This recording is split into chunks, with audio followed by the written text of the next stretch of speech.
សុខនឹងទុក្ខរស់នៅលីលំចូលគ្នាពេលវេទនាគ្មានអ្នកជួយដងស្រាយមើលតែគេជីវិតរស់យ៉ាងសប្បាយ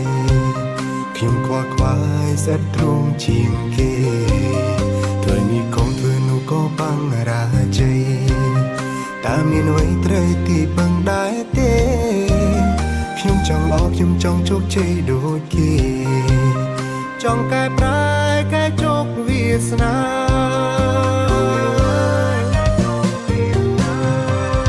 ជុំវិញខ្លួនខ្ញុំគេជោគជ័យអស់ហើ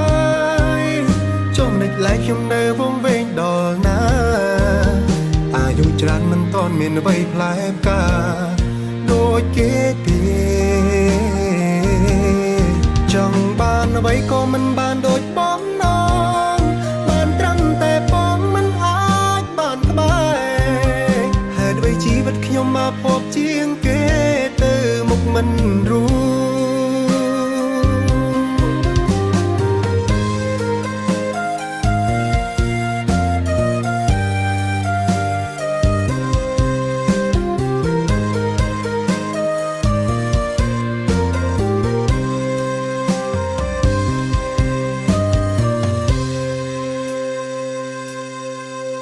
ធ្វើនេះកុំធ្វើនោះក៏បាំងរាជ័យតើមានអ្វីត្រូវទីពឹងដែរទេខ្ញុំចង់ល្អខ្ញុំចង់ជោគជ័យដូចគេចង់កែប្រែកែជោគវាសនា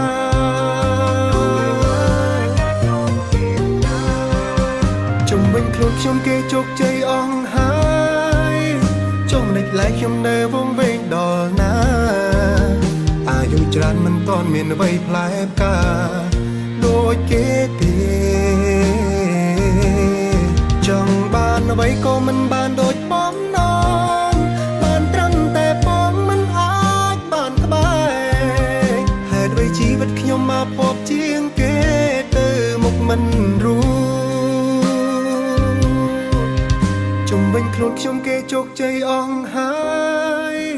ចំណុចឡែកខ្ញុំនៅវង្វេងដល់ណាអាយុច្រើនមិនទាន់មានអ្វីផ្លែផ្កាដូចគេទេ